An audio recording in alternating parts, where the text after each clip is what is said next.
जैसा हमने पिछले चैप्टर में पढ़ा था वोवेल्स एंड कंसोनेंट्स, ठीक है। आज उसी से हम आगे बढ़ते हुए अगला टॉपिक है हमारे पास ए और एन का प्रयोग, ठीक है।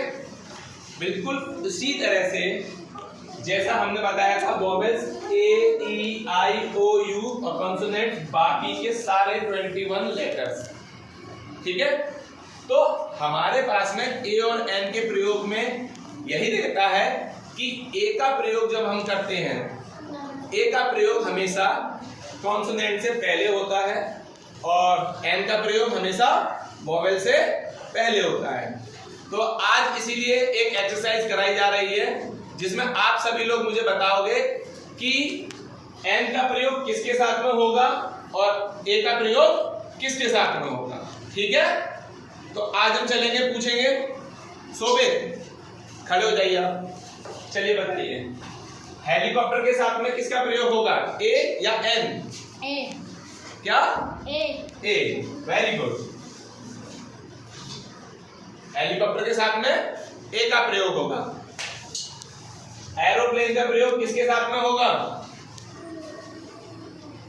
खड़े हो जाओ, अंशु बताइए, ए या एन? एरोप्लेन के साथ एन। एन क्यों होगा? क्योंकि इसके साथ में पहला लेटर क्या है? ए, यानी कि ए वोवेल। अगला है हमारे पास टाइगर। महिमा आप बताओ, ए या एन? ए। ए। ए क्यों?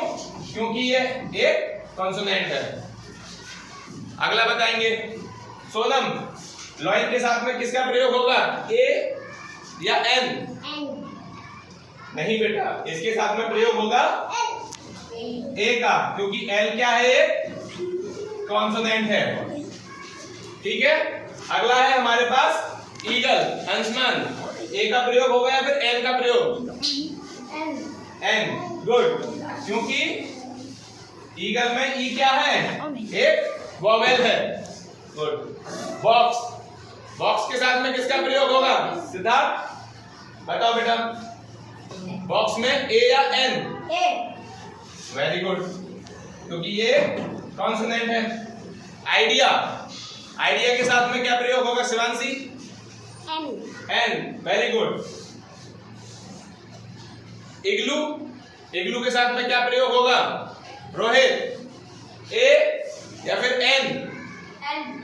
N, very good. नेक्स्ट है स्कूल। स्कूल में क्या प्रयोग होगा अक्षित? A, very good. और बोर्ड में ममता, ए या फिर an? Very good. Last one is I.